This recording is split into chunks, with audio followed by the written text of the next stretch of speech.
The Beverly Hillbillies stood on the sprawling lawn of their California mansion, a place where the air felt different, cleaner, perhaps even a bit more like the hills of Tennessee, though the palm trees and the distant roar of the freeway reminded them that they were firmly planted in the heart of a world quite unlike their own.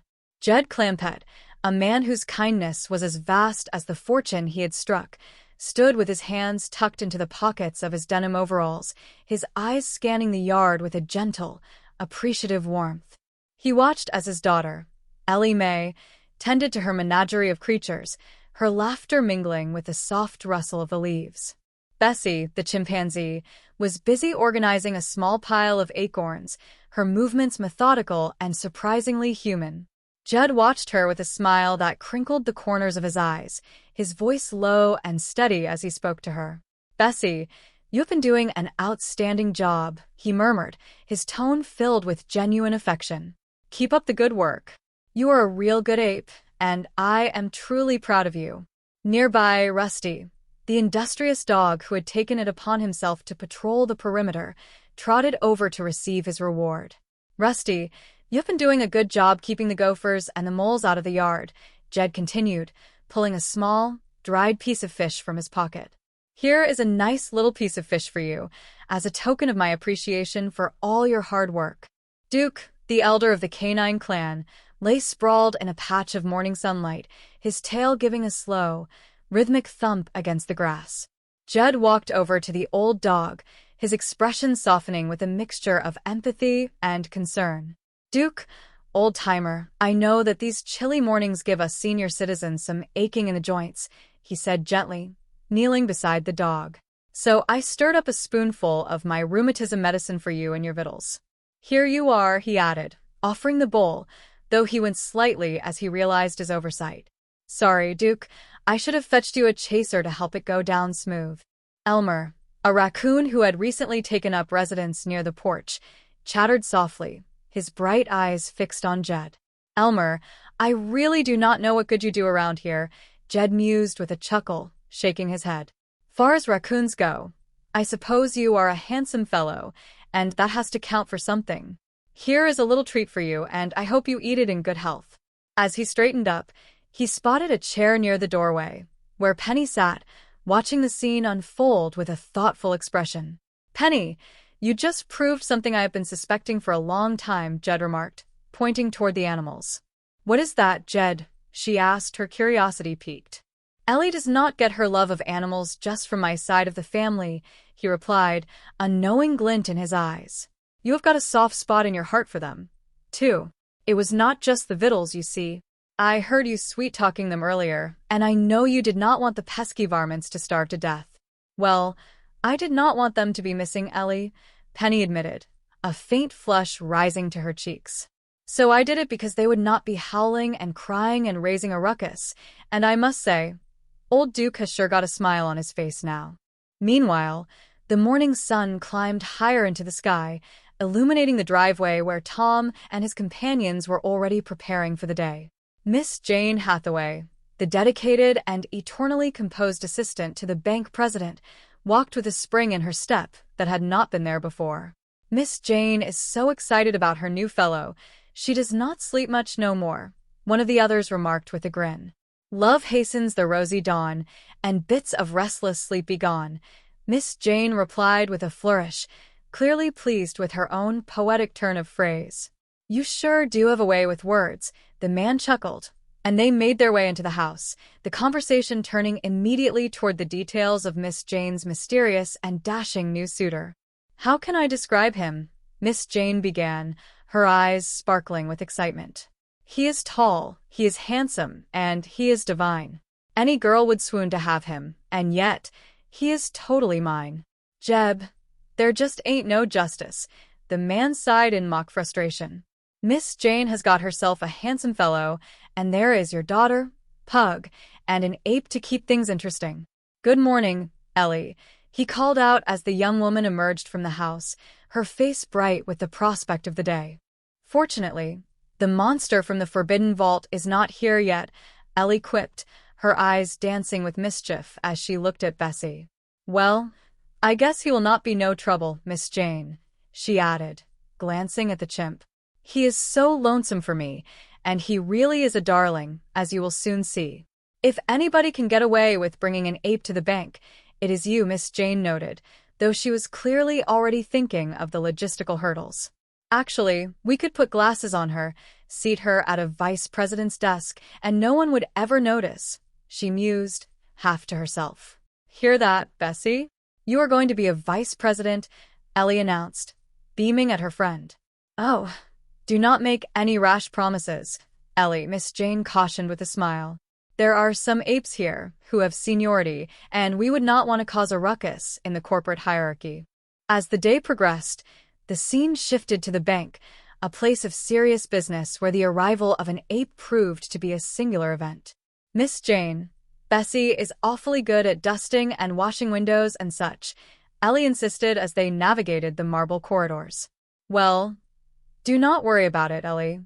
The chief is not due for half an hour, so we will have plenty of time to figure out where to put her," Miss Jane replied. Suddenly, a sound echoed from the office, a rhythmic clicking that sounded remarkably like someone typing. "It sure does sound like someone is typing in my office," Miss Jane remarked, surprised. "It is Bessie," Ellie exclaimed, rushing forward. "What a remarkable aptitude for typing," she added, though they soon realized the chimp was just enjoying the mechanical motions. "No, you cannot have a raise," the chimp seemed to be mimicking, "and do not think you cannot be replaced just because you are a vice president," she added, her fingers dancing across the keys. "Ellie, your typing is improving," the group laughed, quickly ushering the chimp inside as the door swung open and Mr. Drysdale stepped in. "Good morning, girls," he greeted them, his gaze sharp and professional. "Good morning, Chief," Miss Jane replied, her composure instantly returning. "Miss Hathaway, you know that new vice president, Bill Steele, he is asking for a raise again." "What a jerk," Mr. Drysdale complained, his irritation evident. "Chief, you could hardly call Mr. Steele new. He has been a vice president for 15 years, and he has never had a raise," Miss Jane countered gently. "Would you think after 15 years, a jerk would quit asking?" the president retorted, his face reddening. "Oh, Mr. Drysdale, do not go in there," Miss Jane urged, sensing an impending disaster. "Why not?" he demanded, his hand on the doorknob.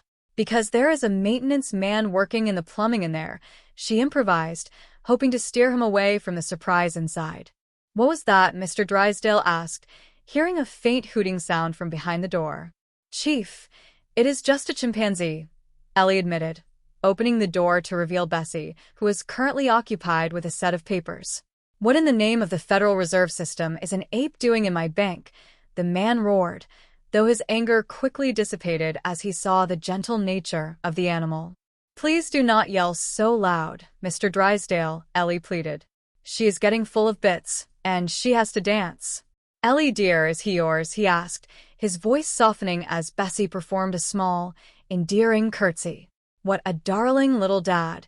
Did the bad bank president frighten the cute itty-bitty ape?" he cooed, his demeanor completely transformed by the charm of the creature. "Call her Bessie. She likes that, and hers is the sweetest little Bessie we ever willed. That is my baby," Ellie said, hugging the chimp. "Was not that darling?" Mr. Drysdale asked, turning to Miss Jane. "Yes, yes, I enjoyed it immensely," she replied, though her eyes signaled that it was time to move on. "Get rid of it," he whispered as the initial delight faded, replaced by the reality of banking regulations. "Chief, she is an awfully good worker," Ellie argued. "Worker? Well, yeah, she can wash windows, clean light fixtures, anything up high," he admitted, his pragmatism wrestling with his newfound fondness for the animal. "Oh, let her stay. She is no trouble, really," Ellie pleaded. "All right, Ellie, take her into my office." He finally relented, though he added with a warning, "Let her sit at my desk, but she can play with my wife's picture only if she is careful, as she might break it." "Good morning, Robert," Miss Jane greeted her visitor, her face lighting up. "Jane, my dear, you are as radiant this morning as a bird of paradise," he replied, his charm as smooth as polished stone. "Oh, thank you, and no crested cardinal could surpass your magnificence," she replied, her heart fluttering. "Oh, Chief, have you met?" she began, gesturing toward the newcomer. Indeed I have. How are you, my boy? Mr. Drysdale asked, his tone brisk. Late, Robert replied, looking at his watch. Did we not say 9 o'clock for Miss Plampett's driving lesson? The chief asked. Oh, yes, sir, we did. And Robert has kindly offered to teach Ellie to drive my car, so she need not be dependent upon me for transportation, Miss Jane explained, pride evident in her voice. Marvelous, wonderful idea. Go get Ellie, the chief commanded, and Robert turned with a grin. Well, how is your beloved uncle? The chief asked, turning back to Robert. Which one? Robert replied, his face a mask of feigned innocence. Uncle Paul, J. Paul Getty, the billionaire, the chief clarified. Oh, that one. Yes, how is he? Rich, Robert answered, his brevity leaving the room in a moment of stunned silence. You are a man of few words. I like that, the chief remarked, nodding his approval. I forgot about my driving lesson, Ellie said, arriving just in time. Naughty girl. This very important man is donating his valuable time to help you. You should be extremely grateful that a man of his exalted position would take the time and trouble, Miss Jane lectured, though Robert held up a hand. Knock it off, will you? He said, his voice dripping with mock modesty. Does he know how to turn a phrase? What a beautiful human being, the chief sighed. Well, run along, you two. Drive carefully. Oh, hey, you might want to make some notes on Ellie's driving. Here is a handy pad for you, he added, handing over a stack of bank deposit slips. Oh, really? Well, who knows? They might come in handy, Robert laughed. Goodbye. Take all the time you want. Happy motoring, the chief shouted after them. Wonderful fellow. He certainly is. He has what it takes to make any woman happy. The 3LS, Miss Jane agreed. 3LS, the chief asked, confused. Looks, luck, and loot. That is right. Bessie, break that teen lady's picture, the chimp seemed to say as she continued to explore the office. Sure did, thank you for my driving lesson, Mr. Roberts, Ellie said as they returned, her hair windswept and her spirit high. What was it you said you needed again? She asked, noticing his pale complexion. A tranquilizer, please, he managed to gasp. Would it help you to get rid of that green look? She asked, concern etched on her face. I hope so. I am not just sure Miss Jane has got any of them their tranquilizers, he admitted. Oh, just a couple of aspirins and some water will be fine. I will just sit here, he decided, sinking into the nearest chair. Oh, I am afraid that sofa is not too comfortable, Ellie warned. Oh, he will be okay, believe me. Anything that is not going 60 miles an hour through a 30-mile zone is comfortable, she reasoned. Hey, Ellie, you have really got to learn the difference between the brake and the accelerator, he said, his voice strained. Well, I think I already know. The accelerator is what you push when you want to stop, she replied with a naive confidence that made his blood run cold. Oh, boy, he groaned. Here, these pills do not help you. You go see my granny. She is a doctor, Ellie suggested. Your grandmother is a doctor, he asked, incredulous. That is right, mountain doctor. My granny comes from the hills of Tennessee, and the womenfolk have been doctoring for hundreds of years, she explained proudly. Are you feeling well enough to drive me back to the bank? He asked, hoping for a reprieve. Not quite yet. Tell me a little bit more about your family, he requested, trying to divert his attention from his spinning head. Well, Pa is real easygoing. You would like him straight off, Ellie said, her smile wide. I understand he is worth quite a bit of money, right around $100 million, she added casually. I like him straight off, Robert declared, his eyes lighting up at the thought. Now, Granny, she's kind of hard to get next to. Too bad you are not from Tennessee, she said, leaning in. Well, what part of Tennessee is she from? He asked, his interest piqued. Well, she was born and raised down around Limestone, that is David Crockett country, she answered. You like him? She asked, and he did not hesitate. Love him. Used to watch his show every week, he replied. Granny thinks the sun rises and sets in Old Davy, she said, and he laughed. I am beginning to like him myself, he admitted. You feeling better? She asked.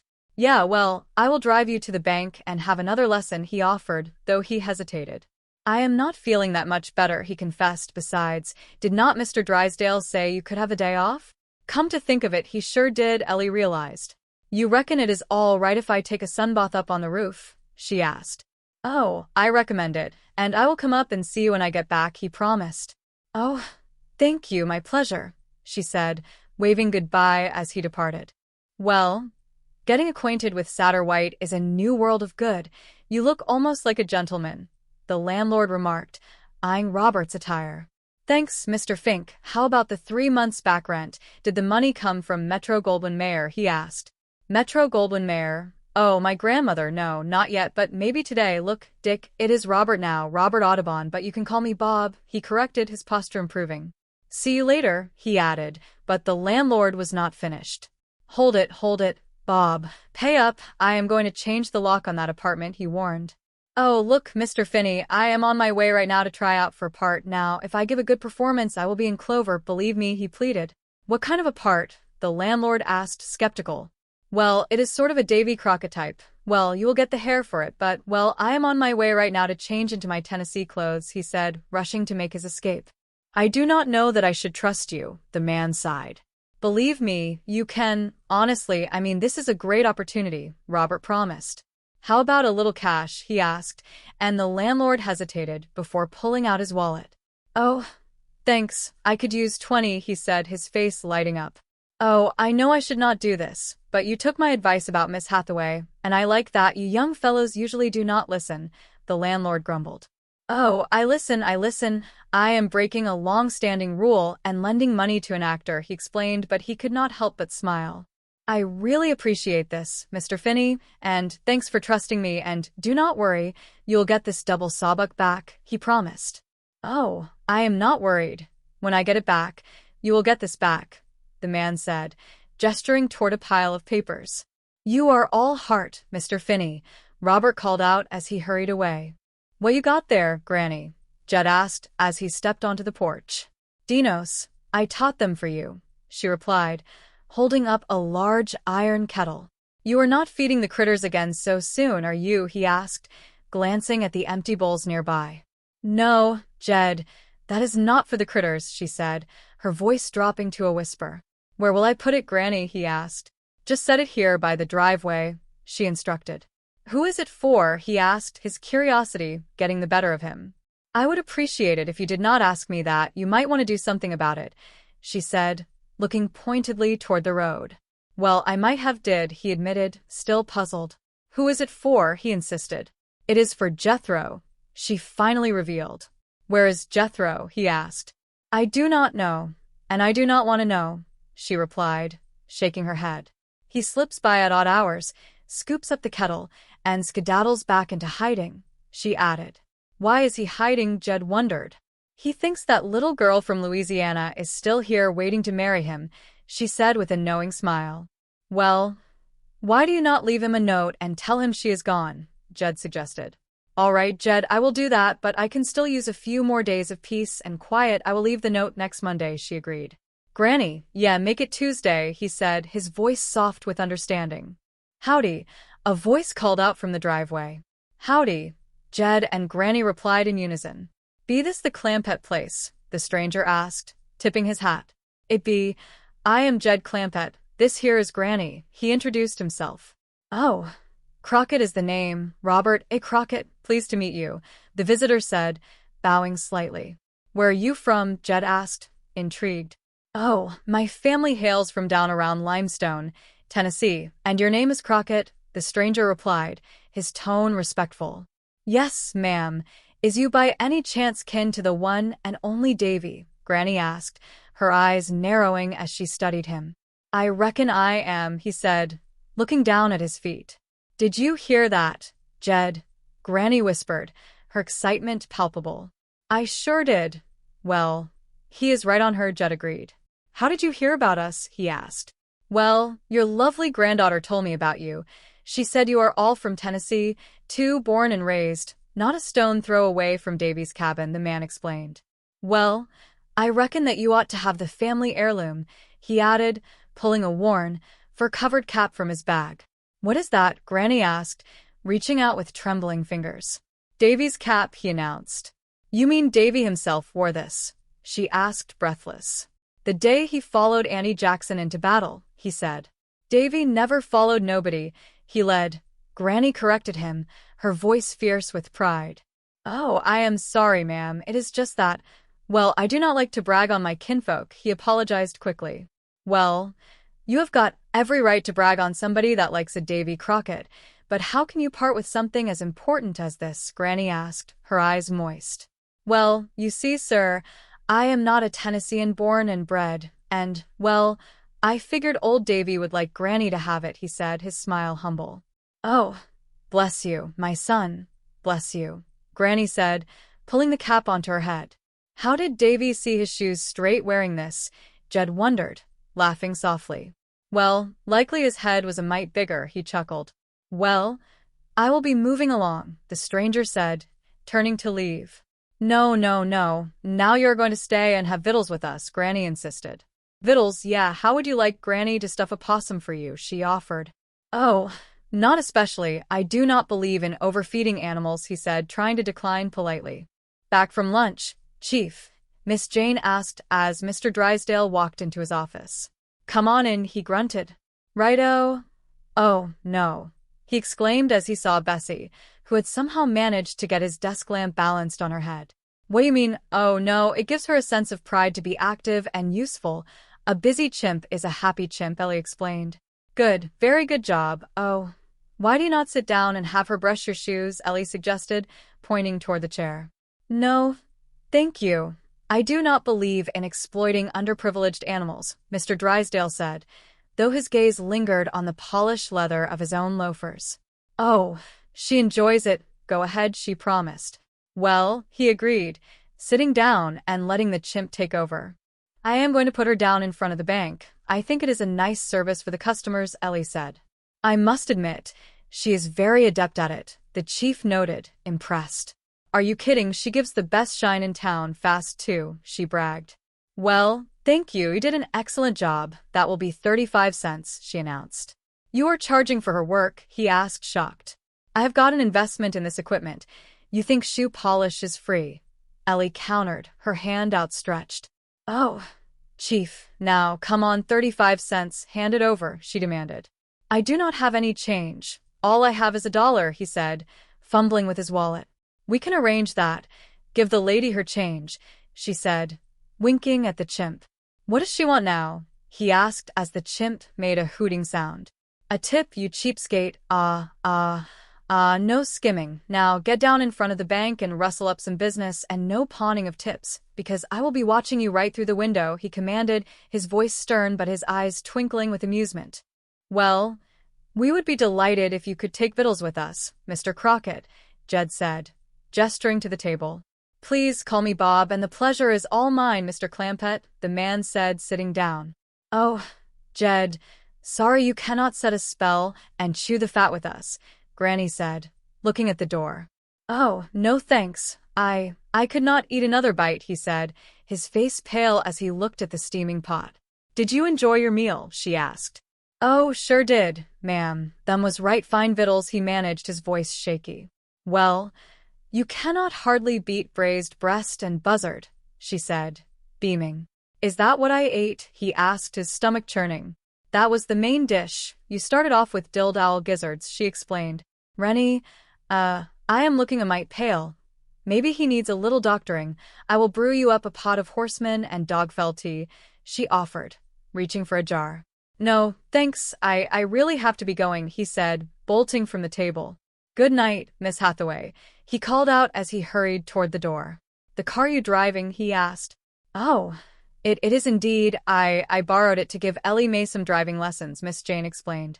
Well, that was surpassing kind of you, and brave, Jed noted. Mr. Crockett, I want to thank you for giving me Davy's cap. You are a dandy, fine fella, Granny said, waving as he stumbled out. He is, for a fact, Jed agreed. You know, he just give Ellie Mae a driving lesson, Granny mentioned. No, yep, she is a lovely girl, and, well, ma'am, now that I have met you, I can see where she gets her beauty, he had said before leaving. Are you married? She had asked. Granny, Jed interrupted, his voice warning. Well, I only asked him, Jen, to see if he could qualify for a little shot of white lightning. It is a family rule that you cannot sample a granny's brew unless she is married, she explained, her voice conspiratorial. I am single. I will go fetch me a jug, Jed said, turning away. Granny, the man says he is single. The jug is for me. I am going to celebrate, he announced.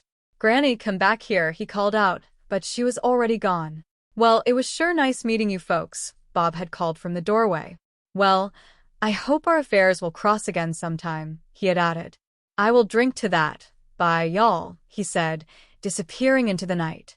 So long, see you soon, son. He is a fine boy, Jed mused. Yeah, I think Ellie has caught herself a real keeper, Granny agreed. Granny, let us not count our fish until he is fried, Jed cautioned, but he could not help but smile. Speaking of fish, Jethro has been here. That whole kettle of catfish stew is gone, she said, pointing to the empty kitchen. Yep, looked like he snuck in, snatched a snack, and snuck off, Jed chuckled. Wonder where that boy is hiding, Granny wondered. Granny, ignorance is bliss. Let us keep it blissful for a while, he said. I will drink to that. Talk on if I am not tempted to join you, she laughed, settling back into her chair. Oh, Miss Hathaway, congratulations, Mr. Drysdale said, walking past her desk. On what? She asked, looking up from her files. The improvement of Dick Bremerkamp, he said, winking. Who? Oh, I am sorry, Robert Audubon, she realized. Oh, you have been a marvelous influence on the boy, he noted. Well, thank you. He has done a great deal for me, too, she said, her voice soft. You can thank me for bringing you two together, he said, preening slightly. I shall be eternally grateful. By the way, have you seen Robert? She asked. Yes. He just went up on the roof with his camera, doubtless in search of the elusive summer tanager, he replied. Could be. I think I shall don my birdwatcher's uniform, scale the fire escape, and surprise the dear boy, she decided, her enthusiasm rekindled. Stay in there, Miss Hathaway. I am pulling for you, he encouraged. Thank you for your good wishes. Oh, by the way, if you see him, ask him when he's going to come up with that double sawbuck, the chief reminded her. Double sawbuck, I do not think I have heard of it. It must be an extremely rare bird, she said, her eyes wide as she headed toward the roof. Ooh, I had a marvelous time with your family, Robert said, greeting Miss Jane on the rooftop. Did Granny feed you? She asked, looking around. Oh, please, not while I am enjoying myself. It is beautiful, he said, adjusting his camera. Now, hold it right there. You mind, fella? We would like to be alone, a photographer nearby grumbled, but Robert ignored him. Robert, it is I, Jane Hathaway, she called out, spotting him near the edge. Oh, boy, have you spotted the elusive tanager? He asked, his eyes scanning the horizon. Huh? Oh, yeah, he went that-a-way, he pointed, his tone vague. Oh, wait for me. After we find the tanager, we will seek the double sawbuck, she promised, and they set off together, their laughter blending with the sounds of the city, a perfect end to a day that had been filled with surprises, kindness, and the quiet, simple joy of being together. Now it is time to say goodbye to Jed and all his kin, for they would like to thank you folks for kindly dropping in to hear their story, and you are all invited back next week to this locality to have a heaping helping of their hospitality, hillbilly, that is, so set a spell. Take your shoes off, and y'all come back now, here, for the road to the hills is always open to those who know how to appreciate a good story, a warm meal, and the honest, unchanging heart of a true friend.